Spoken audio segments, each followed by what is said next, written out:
Hello everyone, you are watching clip craze Mahi and I am Mahi. So आज की video हम बात करने वाले हैं 6 इम्पॉर्टेंट टर्म्स की, जो कि आता है हमारे फंडिंग एंड स्टेजेस में। एंड अगर आप लोग हो एंटरप्रेन्योर्स, फ्यूचर एंटरप्रेन्योर्स और आपके पास एक स्टार्टअप्स है एंड आपको टर्म्स के बारे में अभी तक क्लियर नहीं, तो don't worry, I am here to help you out. And आज हम बात करेंगे फंडिंग एंड स्टेजेस की, as I told. So first होगा हमारा प्रीसीड। प्रीसीड ये होता है कि जो फंडर्स होते हैं वो फैमिली वाले होते हैं, फ्रेंड्स होते हैं, या तो एंगल इन्वेस्टर्स होते हैं। एंड वो एक कंपनी में इन्वेस्ट नहीं करते, वो कंपनी के आइडिया पे इन्वेस्ट करते हैं। वो जब इन्वेस्ट करते हैं तब कोई प्रोडक्ट एग्जिस्ट करता नहीं है, वो एक प्रीसीड कंपनी होती है। ओके, मतलब अभी कोई प्रोडक्ट नहीं है, अभी कोई स्किल्स नहीं है, रेवेन्यू नहीं है, कुछ नहीं है, बस एक आइडिया है एंड आप वो आइडिया पे इन्वेस्ट कर रहे हो। ओके, सो अभी हम मूव करते हैं अपने सेकंड टर्म पे, which is called series A. Series B भी होता है, accordingly I will tell you more about later. And series A ये होता है कि जब कंपनी एक ग्रोइंग स्टेज पे, अपने सबसे ज़्यादा ग्रोइंग स्टेज पे, तो जो इन्वेस्टर्स होते हैं वो उस कंपनी में इन्वेस्ट करते हैं। ओके, में प्रोडक्ट एग्जिस्ट करता है, स्केल्स बढ़ते हैं एंड सब कुछ होता है, बट जो फंडर्स होते हैं वो इन्वेस्ट करते हैं ताकि ये जो कंपनी है ये एक्सपांड हो नई सिटीज में एंड ग्रो करे ज़्यादा। ओके, अब हम बात करते हैं हमारा तीसरे टर्म में, आज का third term, which is called safe. अब ये सेफ का मतलब सबसे बेस्ट एग्जांपल मैं आपको बता सकती हूँ, which is shark tank of India. अभी आप सब लोग ने शार्क टैंक ऑफ इंडिया तो देखा ही होगा as an entrepreneur, because that is my favourite show. मैं भी एक इंस्पायरिंग एंटरप्रेन्योर है एंड यही सब मैं करती रहती हूँ, दिन भर बैठ के रिसर्च करती रहती हूँ, टर्म्स देखती रहती हूँ and that's what I love it. Okay, पढ़ाई भी करती हूँ of course, no doubt, but I think that age doesn't matter.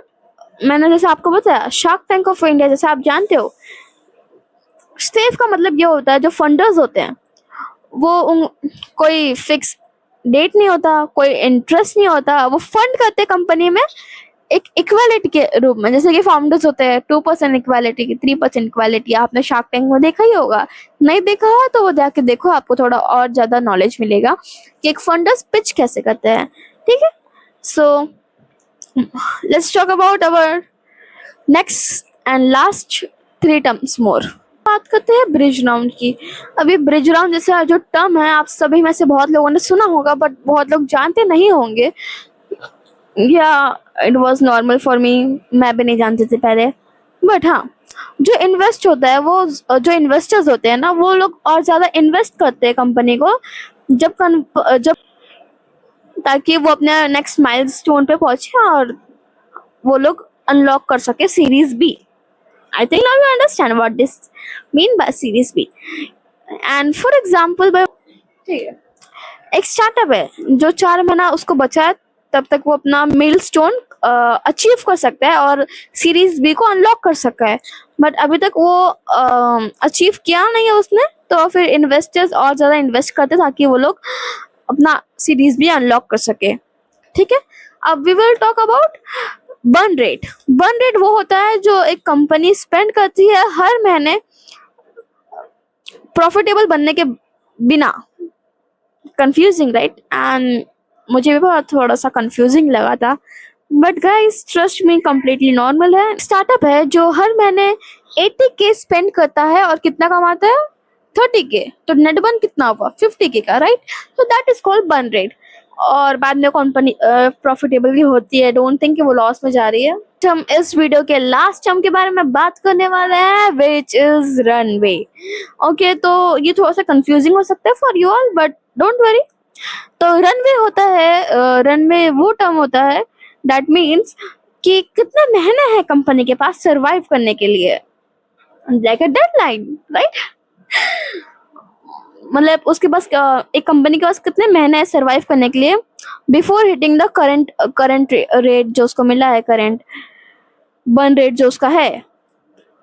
तो अब जैसा बर्न रेट होगा तो पैसे भी तो जाएंगे वैसे फंडर्स से, राइट? तो अभी रनवे होता है कि कितने महीने उसके पास, कंपनी के पास बचे हैं। एंड जो रनवे होता है उसको कैलकुलेट करते हैं cash in bank divide by net monthly burn.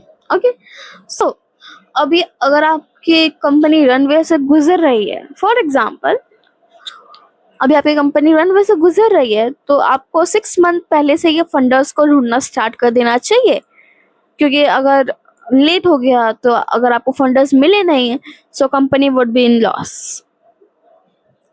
सो यही थे आज के 6 important terms guys, and I hope मैंने आपकी बहुत हेल्प की होगी। And I know I want to become an entrepreneur too, तो मुझसे भी शायद कोई गलती हो सकती है, बट आई ट्राइड। मैंने बहुत सारी रिसर्च की है, बहुत सारा टर्म्स पढ़ा है आप सबको बताने से पहले। So I hope just you like my videos, and इसके जो नोट्स होंगे मैं भी आपको शेयर कर लूँगी, हैंड रिटन नोट्स, जो कि आपको मेरे डिस्क्रिप्शन बॉक्स में मिल जाएंगे। So do check it out. And second video में जिसमें हम बात करेंगे और इम्पोर्टेंट चीज़ों की, जो है product and fit, very important, don't miss it out guys. So bye guys, meet you next video, तब तक के लिए लव यू ऑल।